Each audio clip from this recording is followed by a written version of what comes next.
Assalamualaikum warahmatullahi wabarakatuh. Kembali lagi di channel Radio Horor. Untuk kisah kali ini saya akan membawakan sebuah cerita yang berjudul Karma dari Sebuah Fitnah. Sebelum kita lanjut ke ceritanya, tekan dulu tombol like video ini dan jangan lupa tekan juga tombol subscribe channel ini. Nyalakan juga lonceng notifikasinya agar tidak ketinggalan cerita-cerita lainnya. Dan seperti apa untuk kisah kali ini? Langsung saja kita masuk ke ceritanya.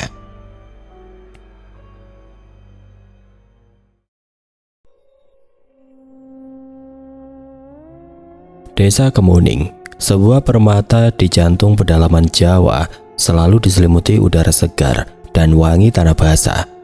Hamparan sawah hijau membentang luas, dihiasi nyanyian burung pipit yang riang. Di balik gerbang bambu, rumah-rumah sederhana berjajar rapi, dan salah satunya adalah milik Siti. Perempuan parubaya itu dikenal ramah, rajin, dan selalu tersenyum. Senyumnya bagaikan mawar yang merekah, memikat setiap mata yang memandang. Namun tidak ada yang tahu, di balik kelopaknya yang indah tersembunyi duri yang tajam, menusuk hati Siti sendiri dan orang di sekitarnya. Pagi itu Siti sedang menyapu halaman ketika matanya menangkap pemandangan yang tidak biasa di seberang jalan. Lastri, tetangganya yang hanya berjarak 2 rumah, baru saja kedatangan truk pasir. Tidak lama kemudian beberapa tukang bangunan mulai menurunkan material. Jantung Siti berdebar. Bukan karena penasaran, melainkan karena perpaduan antara rasa cemas dan cemburu yang menusuk. "Pak, tolong letakkan yang di depan sini ya, Pak." Suara Lastri terdengar jelas, penuh semangat. Siti pura-pura sibuk menyapu, padahal telinganya menajam, mendengarkan setiap percakapan. Ia melihat Lastri, yang hanya seorang janda dengan 2 anak, kini terlihat sibuk mengawasi tukang. "Lastri mau bangun rumah?" bisik Siti pada dirinya sendiri. Dari mana dia dapat uang sebanyak itu? Pertanyaan itu berputar-putar di kepalanya. Siti mengintip dari balik tiang teras, matanya mengamati setiap gerakan Lastri. Dulu, rumah Lastri hanya gubuk kecil berdinding bilik bambu yang sudah lapuk. Lastri dengan ketekunannya memulai usaha warung kelontong, lalu menambahnya dengan jualan jajanan pasar dan bahkan membuka les privat. Siti tahu semua itu. Lastri sering bercerita tentang perjuangannya, tentang bagaimana ia harus bangun sebelum subuh untuk membuat kue-kue, dan tidur larut malam setelah selesai menjahit pesanan. Namun di mata Siti semua cerita itu hanya bualan. Ia lebih suka percaya bahwa Lastri pasti punya sumber lain. "Mana mungkin janda bisa sekaya itu cuma dari jualan gorengan?" gumamnya, bibirnya membentuk garis tipis. Suami Siti, Budi, keluar dari rumah sambil menggendong anaknya yang masih balita. "Ada apa, Bu? Kok liatin Lastri terus?" "Itu, Pak, Lastri mau bangun rumah. Padahal kan suami Lastri udah meninggal bertahun-tahun lalu," jawab Siti, suaranya terdengar masam. "Aneh kan?" Budi mengerutkan dahi. "Apa yang aneh, Bu? Lastri itu kerja keras. Tiap hari dia bangun jam 3 pagi buat bikin kue. Kita saja yang tidur nyenyak. Ya wajar dia bisa sukses." Jawaban Budi bukannya menenangkan, malah membuat dada Siti sesak. Ia merasa suaminya sudah membela Lastri. "Ah, bapak mah gampang percaya sama orang," balas Siti, nada suaranya ketus. "Siapa tahu uangnya dari hasil yang gak bener. Di desa ini banyak kejadian aneh-aneh loh." Budi hanya bisa menghela nafas. Ia tahu persis rasa iri Siti sudah mendarah daging. Dulu saat Lastri membeli motor bekas untuk antar jemput anak-anaknya, Siti juga bergumam tidak jelas. Saat Lastri bisa menyekolahkan anaknya di sekolah favorit, Siti pun menganggap Lastri pasti curang. Lastri yang merasa diperhatikan menoleh ke arah rumah Siti. Ia tersenyum ramah dan melambaikan tangan. "Siti, pagi, mau bangun teras nih biar anak-anak lebih enak kalau main," seru Lastri. Siti memaksakan seulas senyum di bibirnya, namun hatinya terasa perih. Ia membalas lambaian tangan Lastri dengan kaku. "Pagi juga, Bu Lastri, semoga lancar ya," ucap Siti, suaranya terdengar datar. "Aduh, terima kasih banyak Siti. Doakan ya, nanti kalau sudah jadi main-main ke sini ya," jawab Lastri, tawa riangnya terdengar lepas. Tawa itu bagaikan gema di telinga Siti. Ia kembali masuk ke dalam rumah, meninggalkan sapu di halaman. Hatinya terasa panas. "Liar sekali suaranya. seperti tidak punya beban. Padahal Lastri itu, gumam Siti. Kata-katanya menggantung, tidak sanggup ia lanjutkan. Seharusnya aku yang bisa seperti Lastri. Aku yang lebih pantas mendapatkan itu semua. Saat itu di benak Siti, Lastri bukan lagi tetangga yang ia kenal. Lastri adalah bayangan kegagalan dirinya sendiri, cermin dari segala mimpi yang belum tercapai. Dan Siti yang selalu membandingkan hidupnya dengan orang lain, merasa bahwa kebahagiaan Lastri adalah ancaman bagi kebahagiaannya sendiri. Rumah Lastri kini menjadi pusat perhatian. Setiap pagi suara tukang bangunan beradu dengan palu mengganti pondasi rumah yang sudah usang. Lastri dengan sigapnya mengawasi setiap proses. Ia membawa termos teh panas, menjamu para tukang dengan senyum ramah. Warga desa yang melintas sering berhenti mengobrol dan bertanya-tanya. Siti di balik jendela rumahnya mengintip setiap saat. Ia merasa seperti ada beban berat yang menindih dadanya setiap kali ia melihat Lastri. Pasti Lastri dapat bantuan dari orang kota, bisik Siti pada suaminya suatu sore. Lihat, tukangnya banyak sekali, pasti bayarannya mahal. Budi yang sedang mengamplas kayu untuk memperbaiki kursi menghentikan pekerjaannya. Bu, Lastri itu bukan orang lain. Dia tetangga kita. Kenapa ibu selalu berpikir buruk tentang dia? Bukan berpikir buruk, Pak. Ini naluri. Bapak tahu kan, Lastri itu janda. Siapa yang mau bantuin janda tanpa ada udang di balik batu? Siti berucap sinis. Bu, jaga mulut. Lastri itu berjuang sendiri. Bapak ingat, waktu suaminya meninggal, Lastri itu nyaris gila. Warungnya bangkrut, utang di mana-mana, tapi dia nggak menyerah. Budi mencoba menjelaskan, suaranya mulai meninggi. Dia bangun jam 3 pagi buat bikin jajanan pasar. Bapak sering lihat sendiri dia ke pasar pagi-pagi buta, diantar jemput sama tukang sayur keliling. Pulangnya dia jahit baju sampai tengah malam. Bapak bisa bayangin, Bu, hidupnya cuma diisi kerja, kerja dan kerja. Siti terdiam. Ia tahu semua itu. Dulu Lastri pernah datang ke rumahnya menangis terseduh-seduh menceritakan beban hidupnya. Siti bahkan sempat memberinya pinjaman uang, namun ingatan itu kini terasa pudar, tertutup oleh awan iri hati yang tebal. Lastri di matanya adalah sosok yang selalu beruntung. Siti selalu membandingkan anaknya yang sulung, Rina, meski pintar, tidak pernah bisa seperti Dini anak Lastri, yang selalu menjadi juara kelas dan sering menang lomba. Suatu sore Siti sedang menjemur pakaian di halaman, tiba-tiba ia mendengar suara motor berhenti di depan rumah Lastri. Seorang pria parubaya, rapi, dengan kemeja batik, turun dari motor. Ia membawa tas besar yang langsung masuk ke rumah Lastri. Siti langsung sigap, matanya memincing. Siapa itu? Kok rapi sekali? Pria itu bukan orang sini. Pikiran-pikiran liar langsung berkelebat di kepalanya. Jangan-jangan itu yang kasih modal. Lastri punya simpanan di kota. Bisiknya pada tetangga sebelah, Bu Darmi. Bu Darmi yang sedang memangkas bunga hanya tersenyum. Ah Siti, itu kan Pak Bima, dosennya Dini. Kan Dini sering les sama beliau. Lastri juga bantu bersih-bersih rumahnya Pak Bima. Jawaban Bu Darmi bukan melegakan, justru membuat Siti kesal. Ia merasa semua orang selalu membela Lastri. Halah, Bu Darmi juga sama. Lastri kan suka kasih kue-kue gratis ke Bu Darmi, pikir Siti dalam hati. Di malam hari saat suaminya sudah tertidur, Siti duduk di teras. Pikirannya melayang pada Lastri. Ia membayangkan jika suaminya tidak meninggal, mungkin Lastri sudah bisa membangun rumah lebih megah lagi. Siti menghela nafas. Hidup memang tidak adil. Tiba-tiba ia melihat bayangan hitam di depan rumah Lastri. Bayangan itu bergerak-gerak seperti sedang mengamati sesuatu. Jantung Siti berdebar kencang. Hantu. Ia menggosok matanya. Bayangan itu menghilang. Siti bergidik.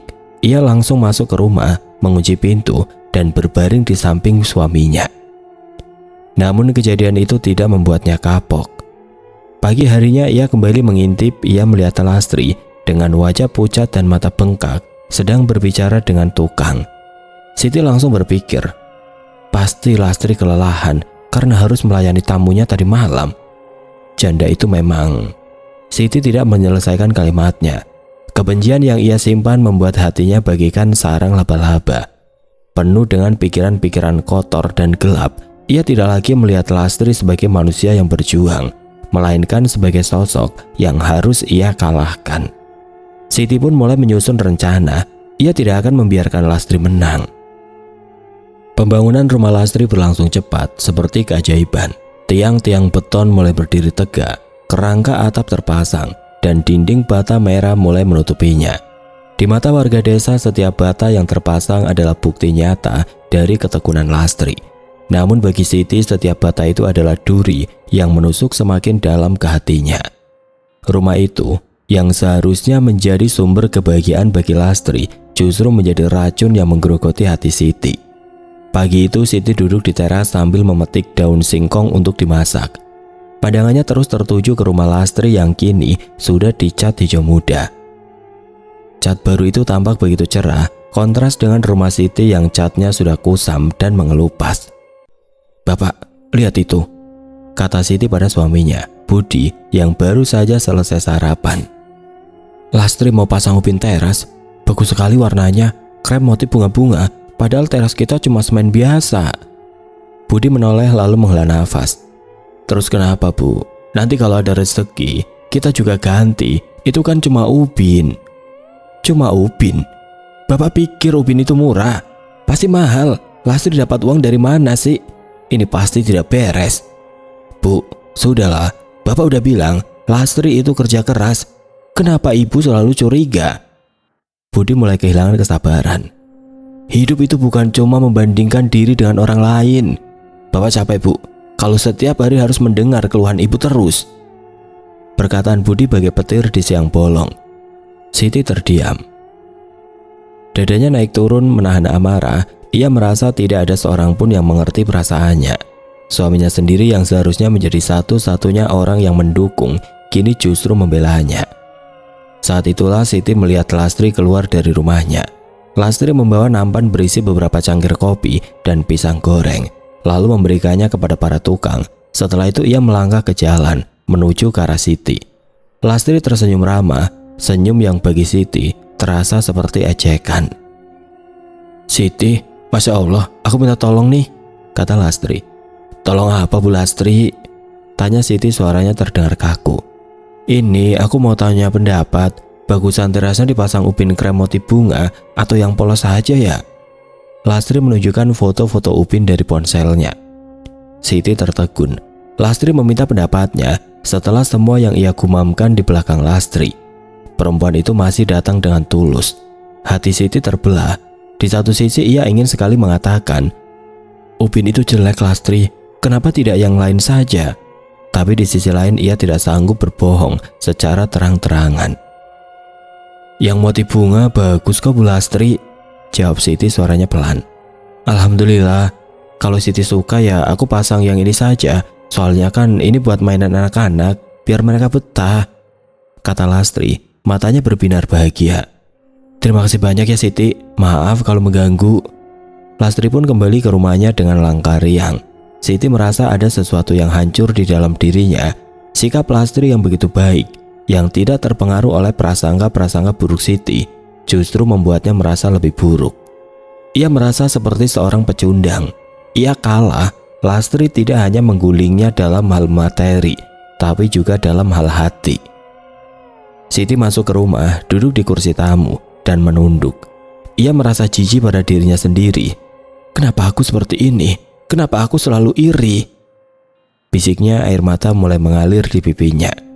Namun air mata itu bukan air mata penyesalan, itu adalah air mata amarah. Amarah pada dirinya sendiri, pada Lastri, dan pada takdir.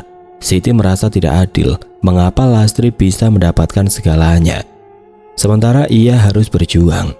Malam harinya setelah Budi dan anak-anaknya tidur, Siti tidak bisa memejamkan mata. Ia memikirkan rumah Lastri yang akan segera selesai, yang akan berdiri kokoh dan indah, menjadi pemandangan sehari-hari yang akan terus mengingatkannya pada kekurangannya. Siti bangkit dari tempat tidur. Ia berjalan ke dapur mengambil pisau kecil, lalu keluar rumah. Ia berjalan pelan, langkahnya bagai mengendap-endap di kegelapan. Udara malam terasa dingin, tapi keringat dingin membanjiri dahinya. Ia berhenti di depan rumah Lastri, menatap tumpukan bahan bangunan yang belum sempat dipindahkan. Tangan Siti gemetar memegang pisau. Ia menatap cat baru yang masih basah, dan di kepalanya muncul bayangan Lastri yang tersenyum riang. Tiba-tiba ia mendengar suara langkah kaki dari belakang. Jantung Siti berdegup kencang. Ia mematung. Siapa itu? Ia menoleh perlahan, dan di bawah remang cahaya lampu jalan ia melihat bayangan hitam besar berdiri di samping pohon mangga, tidak bergerak. Siti langsung berbalik bergegas masuk ke rumahnya, mengunci pintu dan bersembunyi di balik selimut. Ia tidak tahu apakah itu hantu atau hanya bayangan aneh, tapi kejadian itu berhasil menghentikan niat buruknya. Meskipun niatnya tidak terlaksana, rasa iri di hati Siti tidak hilang. Ia merasa jika tidak bisa menghancurkan rumah Lastri secara fisik, ia akan menghancurkannya dengan cara lain, cara yang lebih kejam, cara yang tidak terlihat tapi mematikan. Rumah Lastri kini berdiri kokoh, berbalut warna hijau muda yang menenangkan, dengan teras beralaskan ubin krem bermotif bunga. Lastri mengadakan syukuran kecil-kecilan. Seluruh warga desa datang membawa tumpeng dan mendoakan kebahagiaan Lastri dan anak-anaknya. Siti datang, tapi hatinya terasa kosong. Ia memaksakan senyum saat menyalami Lastri, lalu duduk di sudut teras, mengamati keramaian dengan mata penuh kecemburuan. Bu Lastri, rumahnya bagus sekali kayak villa, seru Bu Darmi yang duduk di samping Siti. Lastri tersenyum. Ah, Bu Darmi bisa saja, ini rumah biasa kok Bu, berkah dari Allah.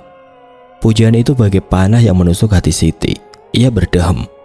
Bagus sih, tapi kok cepat sekali ya jadinya, kan baru mulai 2 bulan lalu. Celetuk Siti, suaranya terdengar mencurigakan. Lastri menoleh ke arah Siti, raut wajahnya berubah sedikit, tapi ia segera menguasai diri. Alhamdulillah Siti, tukangnya rajin-rajin, kerjanya cepat. Jawab Lastri mencoba tetap positif. Siti tidak berhenti. Bukannya aku suuzon ya, tapi dengar-dengar Lastri dapat bantuan dari orang kota. Siapa sih Bu? Kan Lastri cuma jualan gorengan, gak mungkin bisa bangun rumah semewah ini. Siti melanjutkan tanpa menyadari bahwa bisikannya sudah didengar banyak orang. Suasana hening sejenak, beberapa ibu-ibu saling berpandangan. Lastri menghela nafas. Siti, apa yang kamu omongkan? Semua ini hasil keringatku sendiri. Setiap rupiah yang aku punya, aku sisihkan dari hasil jualan, dari jahitan, dari les privat anak-anak. Jawab Lastri, suaranya bergetar. Lastri, jangan bohong, aku sering lihat kok ada pria kesini, bapak-bapak, rapi, naik motor bagus, pasti itu yang bantu kan? Kan di desa ini sudah banyak kejadian kayak gitu. Siti berkata menuju secara terselubung. Wajah Lastri memucat. Siti, jangan asal bicara. Pria yang kamu maksud itu Pak Bima, dosennya Dini. Beliau sering datang karena Dini les privat sama beliau, dan sesekali beliau pesan jahitan. Namun di telinga beberapa orang yang sudah termakan bisikan Siti, ucapan Lastri terdengar seperti pembelaan diri. Beberapa ibu-ibu tampak berbisik-bisik, menatap Lastri dengan curiga. Siti tersenyum puas. Rencananya berhasil. Ia menaburkan benih keraguan, dan kini benih itu mulai tumbuh. Sejak saat itu gosip menyebar luas, mulai dari warung sayur, arisan, hingga pos ronda. Lastri dapat uang haram, bisik seorang ibu. Anaknya Dini les privat, tapi kok di rumah jangan-jangan cuma modus. Kata yang lain, rumput tetangga memang selalu terlihat lebih hijau, terutama jika ada seseorang yang sengaja menyiraminya dengan racun. Siti menjadi sumber informasi utama. Setiap kali ada warga yang bertanya, ia akan memberikan bumbu-bumbu yang memperkuat tuduhan. Aku kenal Lastri dari dulu, dia memang ambisius, dulu saja sering utang, kok sekarang bisa kaya mendadak? Kata Siti, seolah-olah Lastri adalah penipu ulung. Gosip itu menjadi makanan sehari-hari di desa. Lastri yang dulunya selalu disapa dan diajak ngobrol, kini sering dilewati begitu saja. Senyum ramahnya dibalas dengan senyum kaku. Bahkan beberapa pelanggan setia warungnya mulai berkurang. Lastri merasa ada yang salah, tapi ia tidak tahu apa. Suatu malam Lastri menemukan sebuah boneka dengan jarum-jarum yang menusuk di depan rumah. Boneka itu dibalut kain hitam dan di atasnya ada tulisan harta haram akan membawa petaka. Lastri bergidik ngeri. Ia tahu ini perbuatan orang yang sirik padanya. Jantungnya berdebar kencang, ketakutan itu menjalar ke seluruh tubuhnya. Lastri yakin ada kekuatan gelap yang bermain-main di desa ini, Ia tidak tahu bahwa kekuatan gelap itu adalah rasa iri yang tersembunyi di hati Siti. Siti yang melihat Lastri tidak terpengaruh oleh omongan, mulai menggunakan cara lain, mulai menyebarkan rumor yang lebih kejam. Lastri itu janda, tapi dia sering keluar malam, bisik Siti pada Bu Darmi. Aku lihat sendiri, jangan-jangan dia ikut pesugihan. Bu Darmi menggelengkan kepala. Astagfirullah Siti, jangan ngomong sembarangan, Lastri itu orang baik. Orang baik tidak akan punya uang sebanyak itu dalam waktu singkat, Bu. Lastri itu, dia sudah punya tali di tempat lain, kata Siti nadanya penuh misteri. Gosip itu menyebar lagi. Kali ini ketakutan warga mulai tumbuh. Mereka mulai menghubungkan setiap kejadian aneh dengan Lastri. Ketika ada ternak warga yang sakit mendadak, mereka menyalahkan Lastri. Ketika ada yang jatuh sakit tanpa sebab jelas, mereka mengira Lastri pelakunya. Lastri yang merasa aneh dengan sikap warga, akhirnya menyadari bahwa ia telah menjadi korban fitnah. Tetapi ia tidak tahu siapa pelakunya. Di setiap senyum ramah yang ia berikan, ia merasa ada mata-mata yang mengawasi dan suara-suara bisik-bisik yang mengikutinya. Tanpa ia sadari, ia telah menjadi target dari permainan kejam Siti. Desa Kemuning diselimuti kegembiraan. Seluruh warga berkumpul di balai desa. Anak-anak yang sedang libur sekolah bermain riang, sementara para orang tua tampak antusias. Hari itu berita besar datang dari kota. Dini, putri sulung Lastri, berhasil mendapatkan beasiswa penuh untuk kuliah di universitas ternama di luar negeri. Kabar itu tersebar cepat, menjadi kebanggaan seluruh desa. Hebat sekali anak Bu Lastri, padahal dia cuma janda, tapi bisa menyekolahkan anaknya sampai ke luar negeri, seru seorang ibu-ibu di kerumunan. Lastri yang berdiri di depan tersenyum bangga. Air matanya menetes haru. Ia memeluk Dini erat. Ini semua berkat doa dan kerja kerasmu, nak. Ibu bangga, bisik Lastri pada putrinya. Siti yang datang terlambat langsung mencari tempat duduk di sudut paling belakang.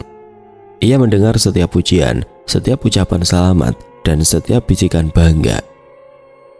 Hatinya yang sudah penuh dengan racun iri kini terasa meledak. Ia tidak bisa menerima kenyataan ini. Anaknya sendiri, Rina, yang selalu mendapat peringkat 1 di sekolah, hanya bisa diterima di universitas di kota terdekat. Kenapa Dini, yang menurutnya tidak seistimewa itu, bisa mendapatkan beasiswa di luar negeri? Pasti curang, bisik Siti pada dirinya sendiri. Lastri pasti menyuap. Tidak mungkin anak dari desa bisa sejauh itu tanpa koneksi. Ia melirik suaminya, Budi, yang tampak ikut senang. Budi melambaikan tangan ke arah Lastri, memberikan selamat. Siti menyenggol lengan Budi dengan keras. Bapak kenapa sih? Ikut senang? Ini pasti ada yang gak beres, Pak. Budi mengerutkan dahi. Apa yang gak beres, Bu? Lastri itu anaknya pintar. Bapak sering lihat dia belajar sampai malam. Dia memang pantas dapat itu. Bapak gampang percaya. Dengar ya, Pak, di luar negeri itu biayanya mahal sekali. Beasiswa penuh itu nggak gampang. Dini itu cuma lulusan SMA biasa. Pasti ada permainan kotor, bisik Siti, matanya memancarkan amarah. Siti bangkit dari tempat duduknya meninggalkan Budi yang bingung. Ia berjalan ke arah kerumunan ibu-ibu. Raut wajahnya berubah dari kecut menjadi penuh keprihatinan palsu. Aduh, kasihan ya Bu Lastri, ucap Siti menarik perhatian beberapa ibu. Kasihan kenapa Siti? Bukannya kita harus bangga? Tanya Bu Darmi. Bukan begitu Bu, aku cuma takut dengar-dengar beasiswa di luar negeri itu sering ada syarat yang aneh-aneh. Dulu ada kasus anak dari desa yang dapat beasiswa ternyata harus menikah dengan orang asing. Siti memulai fitnahnya, menyisipkan ketakutan yang tidak masuk akal. Beberapa ibu-ibu terdiam, mulai berpikir. Pikiran mereka yang tadinya penuh kebahagiaan kini tercemari oleh bisikan Siti. Masa Siti? Jangan-jangan itu cuma gosip? Tanya salah seorang. Gosip dari mana? Aku dengar langsung dari kenalan di kota. Ada juga yang bilang kalau di luar negeri itu Dini harus kerja sambilan yang tidak-tidak untuk menutupi biaya hidup. Siti melanjutkan, semakin berani. Lihat saja, wajah Lastri pucat begitu. Mungkin dia sudah tahu resikonya. Kasihan kan anaknya. Tuduhan tidak berdasar itu menyebar seperti wabah. Para ibu-ibu yang awalnya bangga kini mulai melihat Dini dengan tatapan curiga dan kasihan. Obrolan yang tadinya penuh pujian kini berubah menjadi bisik-bisik. Lastri yang sedang mengobrol dengan beberapa tokoh desa menyadari perubahan suasana itu. Ia melihat tatapan para tetangga yang berubah dari bangga menjadi penuh pertanyaan. Hatinya terasa sakit, tapi ia tidak tahu apa yang sedang terjadi. Ia tidak tahu bahwa ada seorang wanita yang sedang menabur racun di balik semuanya. Di tengah kebingungan Lastri, Dini datang mendekat. Wajahnya terlihat gelisah. "Ibu, kenapa mereka melihatku seperti itu?" bisik Dini. Lastri tersenyum, mencoba menenangkan putrinya. "Tidak apa-apa nak, mungkin mereka iri."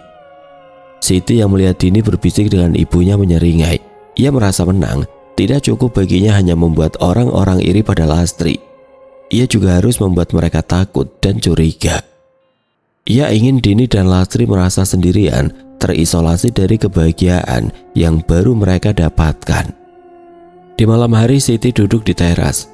Ia melihat rumah Lastri yang masih terang, penuh tawa dan kebahagiaan. Hati Siti terasa seperti terbakar. "Nikmati saja kebahagiaan itu Lastri. Besok aku akan pastikan tidak ada yang peduli lagi," gumamnya. Bibirnya membentuk senyuman jahat. Ia memikirkan rencana lain, rencana untuk menghancurkan kebahagiaan itu dari dalam. Ia akan menyebarkan rumor yang lebih keji, yang tidak hanya menyentuh materi, tapi juga harga diri dan moral. Ia akan membuat Lastri dan Dini menjadi paria di desa mereka sendiri, dan Siti akan menjadi dalang di balik layar, menikmati setiap tetes air mata dan penderitaan Lastri.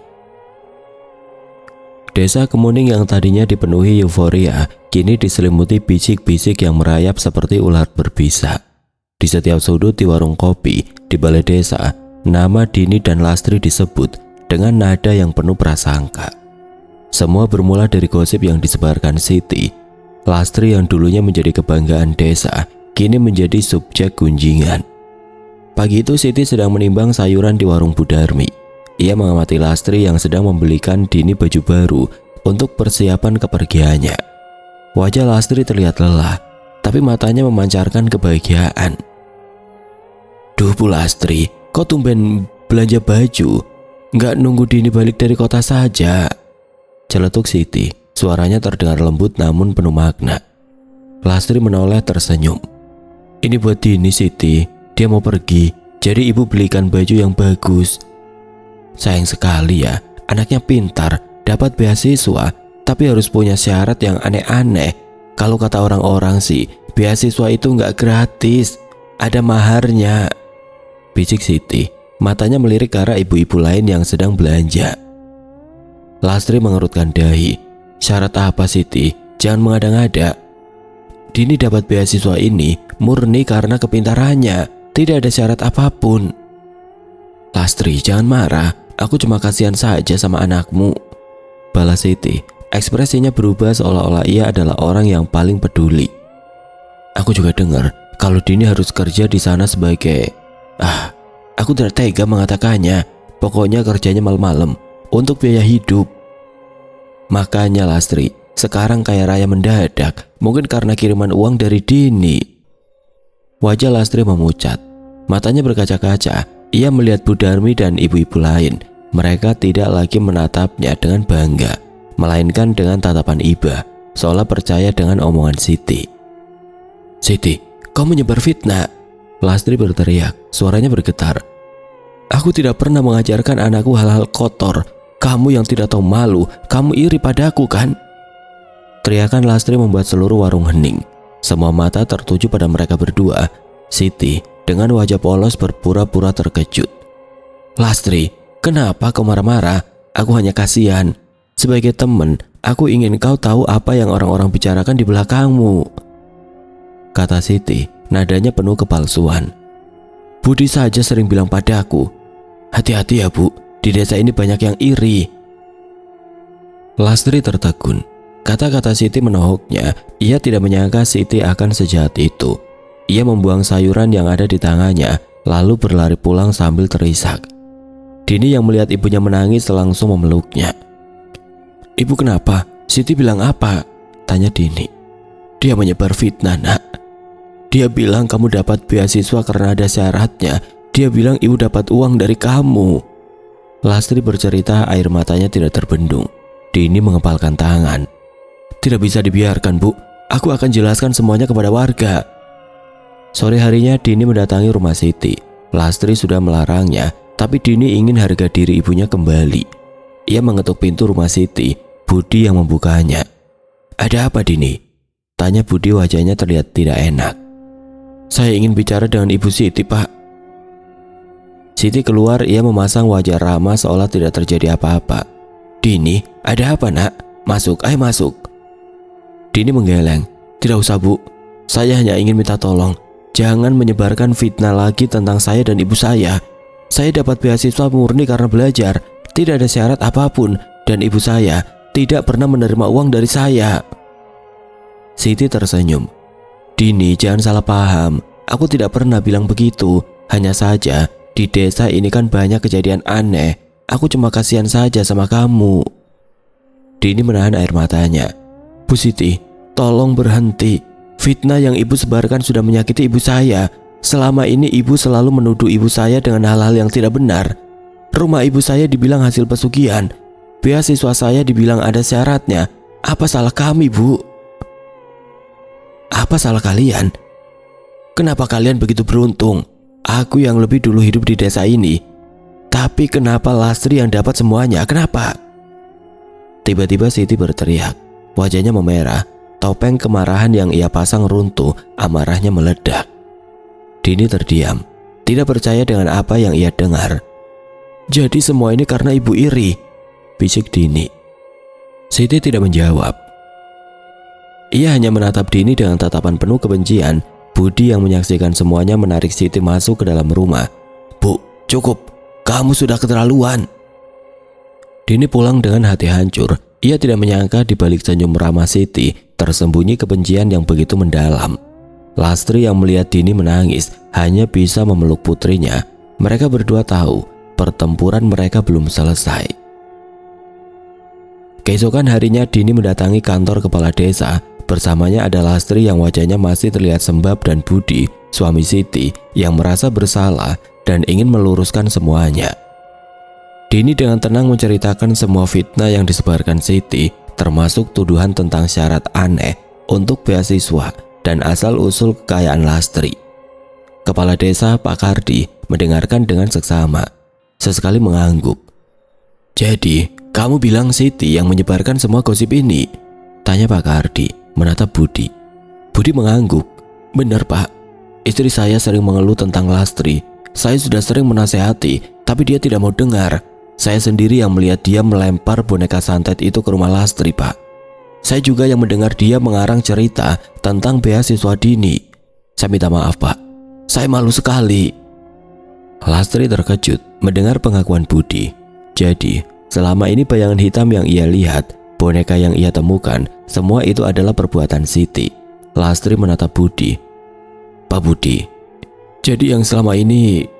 Lastri tidak bisa melanjutkan kata-katanya.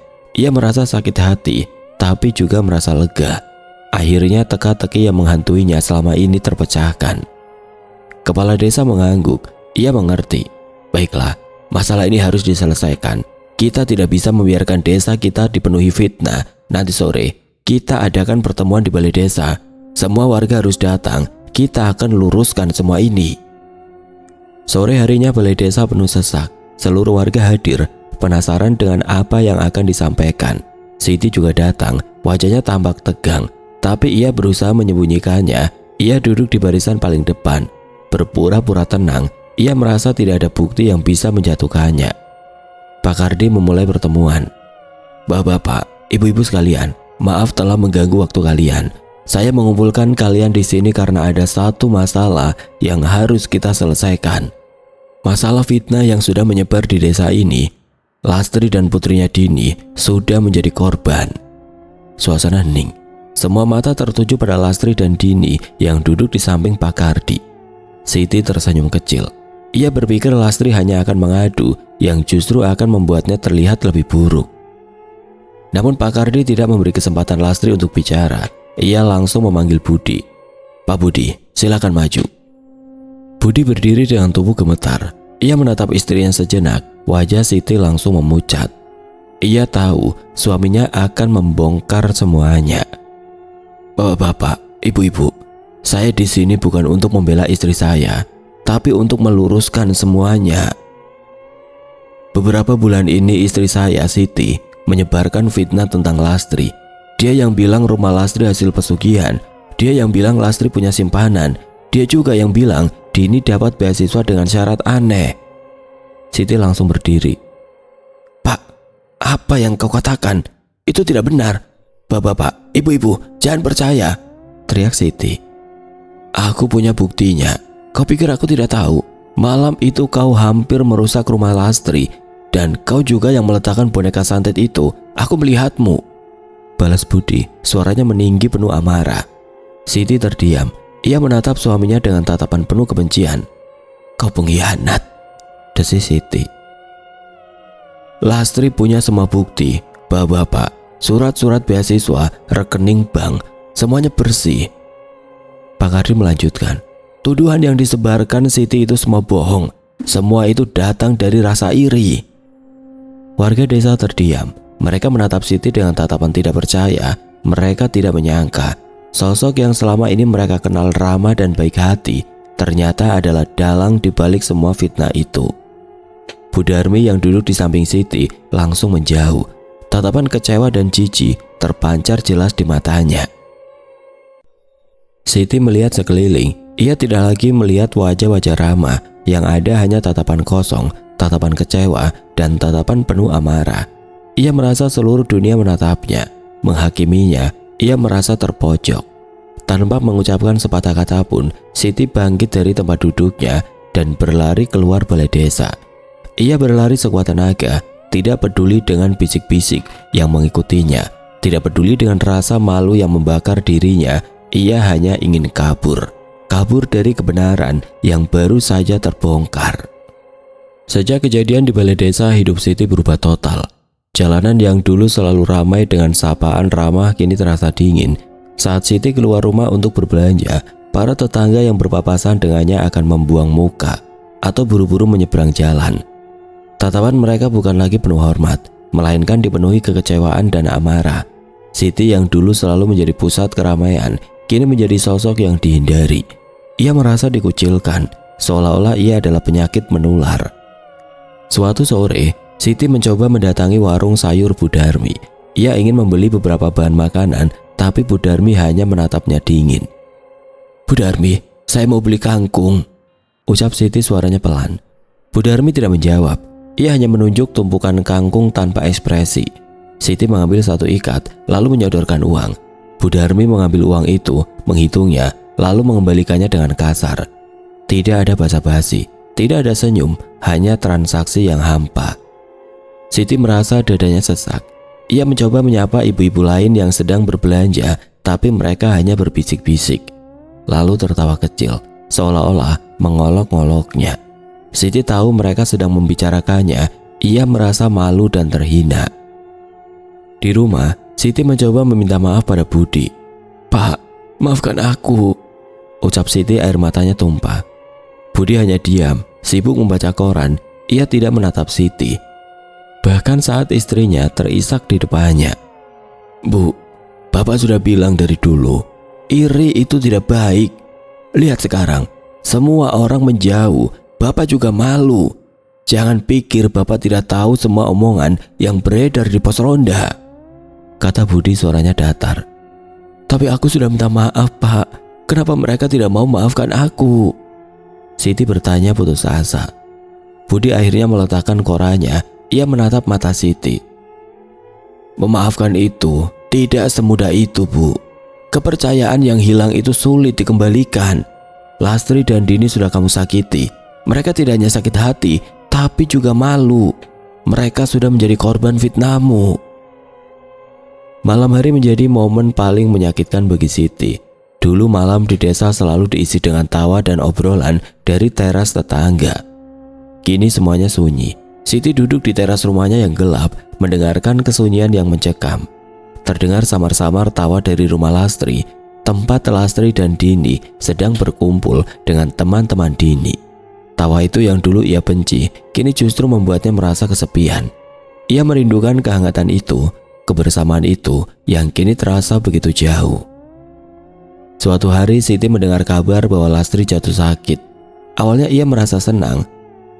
"Rasakan, karma itu ada," bisiknya. Tapi keesokan harinya ia melihat Dini menangis di teras rumah Lastri. Lastri dilarikan ke rumah sakit. Siti melihat wajah Dini yang pucat dan khawatir. Dan ia teringat pada saat Dini datang ke rumahnya memohon untuk menghentikan fitnah. Hati Siti terasa teriris. Ia merasa bersalah. Ia tidak tahu mengapa, tapi ia merasa bertanggung jawab atas kesedihan itu.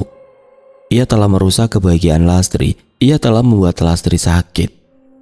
Siti memutuskan untuk menjenguk Lastri di rumah sakit. Ia datang diam-diam, membawa sebungkus kue, namun ia tidak berani masuk ke ruang rawat. Ia hanya berdiri di balik jendela kaca, melihat Lastri yang terbaring lemah. Di sampingnya Dini menggenggam erat tangan ibunya, membacakan doa. Saat itulah Siti merasakan kesedihan yang tidak tertahankan. Ia menyadari kebahagiaan yang ia lihat pada Lastri bukanlah kebahagiaan materi, melainkan kebahagiaan yang datang dari cinta dan ketulusan. Lastri memiliki Dini, dan Dini memiliki Lastri. Mereka saling menguatkan. Sementara Siti, ia hanya memiliki rasa iri dan dengki, yang kini membuatnya sendirian. Siti pulang dengan hati hampa. Ia menyadari hukuman terberatnya bukanlah pengucilan dari warga desa, melainkan kesepian yang menggerogoti hatinya. Ia telah mengorbankan segalanya demi sesuatu yang tidak nyata. Ia telah membuat dirinya menjadi monster. Siti akhirnya menangis terseduh-seduh, bukan karena iri, melainkan karena penyesalan yang mendalam. Ia menyadari ia tidak bisa lagi hidup seperti ini. Ia harus berubah. Setelah pulang dari rumah sakit, Siti menghabiskan malam dengan merenung. Ia duduk di teras, ditemani secangkir teh dingin dan nyanyian jangkrik yang memecah keheningan. Pikirannya melayang pada masa lalu. Pada awal mula semua kebencian ini, ia teringat bagaimana Lastri yang begitu tegar menghadapi kepergian suaminya. Lastri tidak pernah mengeluh, ia hanya terus bekerja. Siti menyadari ia telah salah menilai Lastri bukanlah orang yang beruntung, melainkan sosok yang gigih. Ia melihat ke dalam dirinya sendiri. Ia menyadari bahwa iri hati adalah penyakit yang paling mematikan. Penyakit itu tidak hanya membunuh hati, tapi juga membunuh kebahagiaan. Setiap kali ia melihat Lastri, ia tidak melihat Lastri yang sebenarnya. Ia hanya melihat bayangan dari dirinya sendiri, dari segala mimpi yang belum tercapai. "Aku takut, Pak," ucap Siti pada Budi yang datang menyusulnya. "Aku takut sendirian. Mereka semua membenciku." Budi duduk di samping Siti. Ia meraih tangan istrinya dan menggenggamnya erat. "Bu, Bapak sudah bilang dari dulu, kebahagiaan itu bukan datang dari apa yang kita punya, tapi dari rasa syukur. Lastri bahagia bukan karena rumahnya bagus, tapi karena dia bersyukur dengan apa yang dia miliki." Kata-kata Budi menembus hati Siti. Ia menangis. Air mata yang keluar malam itu bukanlah air mata amarah atau kekesalan, melainkan air mata penyesalan. Ia menyadari selama ini ia telah hidup dalam kegelapan. Ia telah memilih untuk melihat sisi buruk dari segala hal, dan kini kegelapan itu menelannya hidup-hidup. Siti mengambil keputusan. Ia akan mengubah dirinya, bukan demi warga desa, bukan demi Budi, tapi demi dirinya sendiri. Ia ingin kembali menjadi Siti yang dulu, Siti yang ramah, yang mudah tersenyum, yang hatinya tidak dipenuhi duri. Keesokan paginya Siti bangun lebih awal dari biasanya. Ia membersihkan rumah, lalu pergi ke kebun belakang. Ia mencabuti rumput liar, menyirami tanaman-tanaman yang sudah lama ia abaikan. Ia juga mulai menanam sayuran, sesuatu yang sudah lama ia tinggalkan. Saat bekerja, Siti tidak lagi memikirkan Lastri atau gosip di desa. Ia hanya fokus pada tanah, pada bibit yang ia tanam, dan pada harapan yang baru ia bangun. Meskipun butuh waktu lama, Siti tidak menyerah. Ia mulai kembali beribadah, melantunkan doa-doa yang dulu ia lupakan. Ia memohon ampunan dari Tuhan atas segala dosa yang telah ia perbuat. Beberapa hari kemudian Lastri pulang dari rumah sakit. Wajahnya masih pucat, tapi ia sudah terlihat lebih baik. Siti melihatnya dari jauh. Ia ingin sekali menyapa, tapi ia tidak berani. Namun Siti tidak menyerah.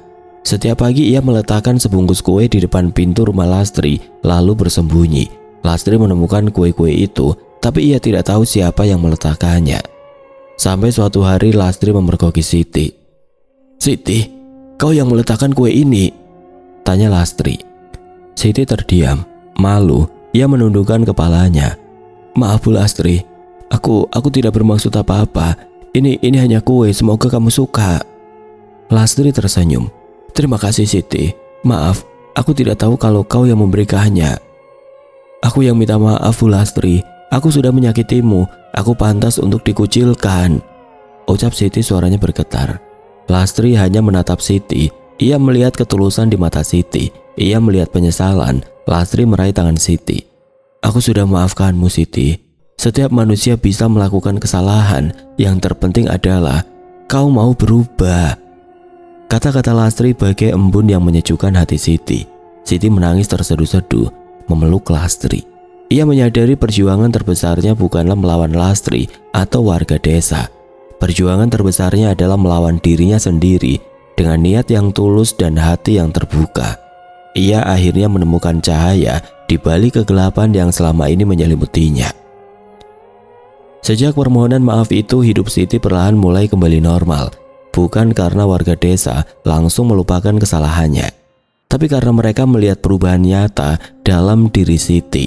Siti tidak lagi hanya bersikap baik di depan, tapi juga tulus dari hati. Ia mulai membaur, membantu tetangga yang kesulitan, dan tidak lagi membanding-bandingkan dirinya dengan orang lain. Suatu sore Siti melihat Dini sedang menyirami bunga di halaman rumah Lastri. Siti memberanikan diri untuk mendekat.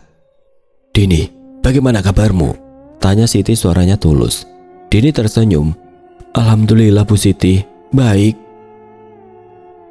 "Ibu minta maaf ya. Maafkan semua perkataan ibu dulu. Ibu iri," ucap Siti menundukkan kepalanya. "Ibu tidak tahu kenapa, mungkin karena melihat kamu dan Ibu Lastri begitu tegar, sedangkan ibu merasa tidak punya apa-apa." Dini terdiam sejenak. Ia melihat ketulusan di mata Siti. "Saya sudah memaafkan Bu, Ibu Lastri juga. Kami tahu ibu dulu sedang tidak baik-baik saja." Siti merasa lega. Ia menatap Dini. "Dini, kamu anak yang hebat. Kamu pantas mendapatkan semua kebahagiaan itu. Ibu akan doakan kamu agar sukses di sana," kata Siti. Air matanya menetes. Sejak saat itu hubungan Siti dan Lastri membaik. Mereka sering bertegur sapa, bahkan sesekali mengobrol di teras. Siti tidak lagi merasa terancam dengan kehadiran Lastri. Sebaliknya, ia merasa ada kedamaian. Beberapa minggu kemudian Dini berangkat ke luar negeri. Seluruh warga desa datang mengantar, termasuk Siti. Siti melihat Lastri yang menahan tangis, mencoba tersenyum di balik kesedihannya. Siti menghampiri Lastri dan memeluknya. "Bu Lastri, jangan sedih. Dini pasti akan kembali. Dia akan buat kita semua bangga." Lastri menatap Siti, matanya berkaca-kaca. "Terima kasih Siti. Terima kasih sudah menguatkanku." Sejak Dini pergi, Siti dan Lastri menjadi lebih dekat. Mereka sering menghabiskan sore bersama di teras, meminum teh, dan mengobrol tentang banyak hal. Siti tidak lagi bertanya tentang harta Lastri. Ia lebih suka bertanya tentang perasaan Lastri, tentang bagaimana Lastri bertahan hidup, tentang bagaimana ia membesarkan Dini dan adiknya. Siti menyadari kebahagiaan sejati tidak berasal dari memiliki apa yang orang lain punya. Kebahagiaan itu datang dari rasa syukur atas apa yang kita miliki. Ia memiliki suami yang setia, anak-anak yang sehat, dan rumah yang nyaman. Ia juga memiliki hati yang kini terasa lapang, tidak lagi dipenuhi oleh iri hati. Siti juga menyadari musuh terbesarnya bukanlah Lastri atau siapapun di desa itu. Musuh terbesarnya adalah dirinya sendiri. Dengan bersyukur dan berbuat baik, ia akhirnya mengalahkan musuh itu. Ia menemukan kedamaian yang tidak pernah ia temukan saat hatinya masih dipenuhi iri. Dan di desa Kemuning, cerita Siti menjadi pelajaran berharga. Kisah tentang seorang wanita yang nyaris hancur karena iri hati. namun bangkit kembali karena kesadaran dan ketulusan. Siti membuktikan bahwa kebahagiaan sejati tidak bisa dibeli dengan materi, melainkan dibangun dari hati yang bersih dan rasa syukur yang tiada henti.